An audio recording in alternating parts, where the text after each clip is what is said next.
Everyone, मैं आपके लिए न्यू ड्रामा लेके आई हूँ जिसका नाम है मेरी माय हस्बैंड। स्टार्टिंग में हमें पास के कुछ सीन दिखाए जाते हैं जिसमें एक छोटी बच्ची रो रही होती है। उसका नाम मीसा है और उसके पास एक लड़की आती है और उसके साथ दोस्ती कर लेती है। उसका नाम रीना है। और बाद में हमें सीन दिखाया जाता है स्कूल टाइम का।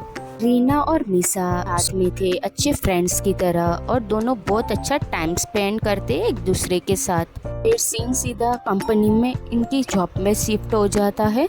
पे जो है सुपरवाइजर टोमोयो को इंट्रोड्यूस करवाती है। यहाँ पे नया आया था और मीसा को इसको देखकर अट्रैक्शन फील होती है। इनकी आगे कहानी बढ़ती है और ये दोनों डेट करने लगते हैं। फिर मीसा को टोमोयो प्रपोज कर देता है और उसकी शादी भी हो जाती है। मैं अपनी लाइफ को लेकर और शादी को लेकर बहुत खुश थी। जो मीसा की बेस्ट फ्रेंड थी वो भी इसके लिए बहुत खुश थी।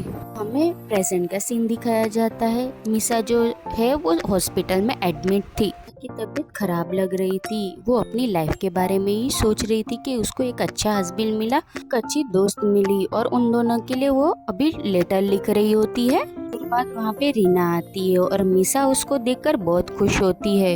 रीना जो है उसे देखकर बहुत अपसेट थी। बचपन की तरह ही मीसा जो है उसके हाथ बांधती है और कहती है कि हमेशा साथ में रहने के लिए शुक्रिया तुम्हारा। जो है वो इमोशनल होकर वहाँ से चली जाती है। मीसा की एक ग्रैंड माँ भी थी। मीसा के पेरेंट्स की डेथ होने के बाद उन्होंने उसको संभाला था। ग्रैंड माँ से मिलने के लिए मीसा ने एक दिन की हॉस्पिटल से छुट्टी भी ली थी। फिर मीसा जो है हॉस्पिटल से निकलकर सामान लेने के लिए मॉल आती है। फिर वहाँ पे उसको इंश्योरेंस कंपनी से कॉल आता है। मीसा कहती है कि मेरे मरने के बाद मेरे जो पैसे है वो मेरी ग्रैंड माँ को दिए जाए। इंश्योरेंस वाले कहते हैं कि 2 महीने पहले कुछ चेंजेस किए गए हैं, वो सब पैसे आपके हस्बैंड को दिए जाएंगे। ये सब सुनकर शॉक हो जाती है क्योंकि मीसा को ये सब चीजों के बारे में पता ही नहीं था। वो मॉल के बाहर आती है और उसकी तबीयत जो है वो बिगड़ने लग जाती है। सड़क किनारे रोने लग जाती है और एक टैक्सी आती है और एक आदमी उससे पूछता है कि तबीयत ठीक है ना।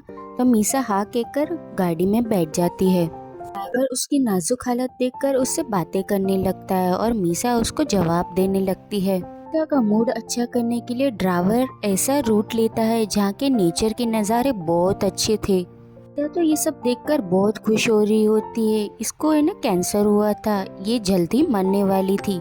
ये सब नेचर के नज़ारे देखकर मीसा को बहुत अच्छा लगता है। फिर ड्राइवर जो है मीसा के प्लेस पे उसको छोड़ देता है। ड्राइवर मीसा से कहता है कि तुम जल्दी तुम्हारे चाहने वाले से मिलोगी। मीसा अपने घर आती है जहाँ पे टोमोयो और मीसा रहा करते थे।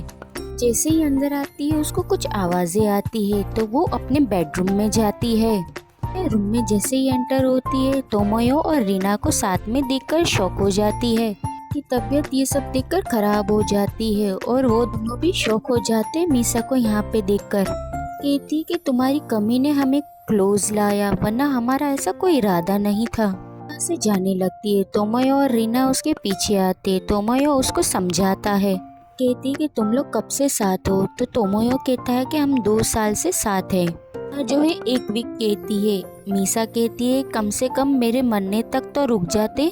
मेरे पैसे जो है अपने नाम करवा लिए, वो तो मेरे ग्रैंड माँ के लिए थे। तो जो है ये बात सुनकर अपने असली रूप में आ जाता है और कहता है कि मेरी मॉम ने सब हैंडल किया है, तुम कुछ गड़बड़ मत कर देना। मीसा सब समझ गई थी। मोयो कहता है कि तुमने सारे पैसे ग्रैंड माँ के नाम कर दिए, तुमने मेरे बारे में भी नहीं सोचा।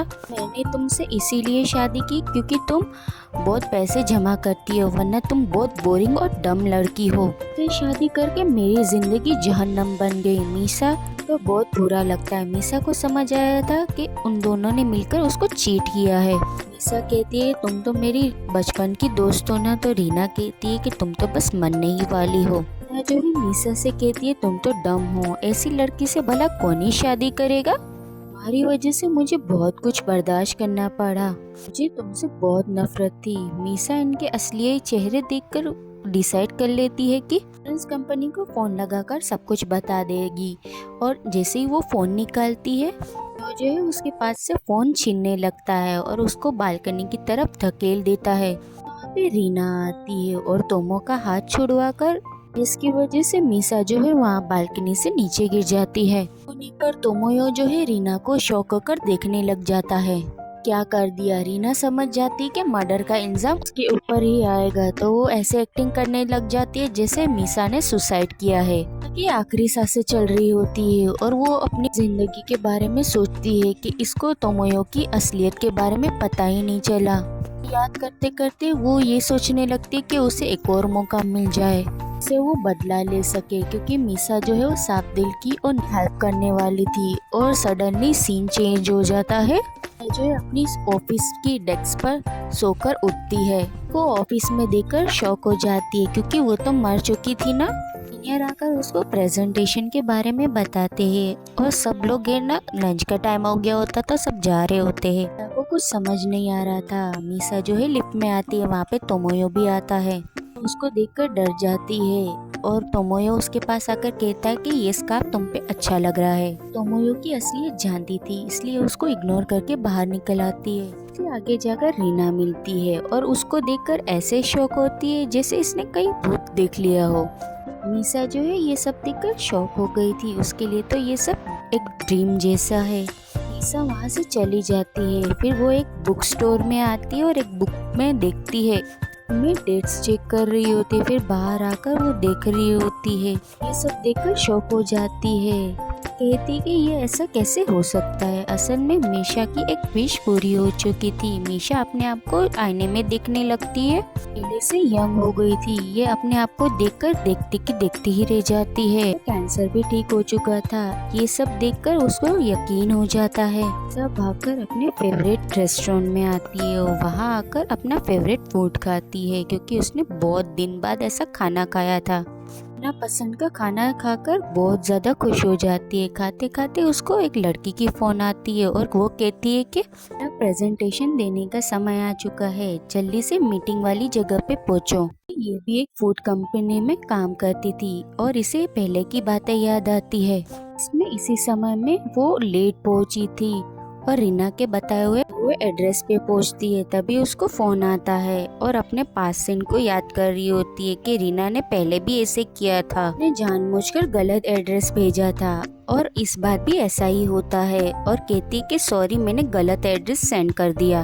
जो है वो मीटिंग प्लेस में आ जाती है और उसे पहले का सब याद आने लगा था कि पहले उसके साथ क्या क्या हुआ था।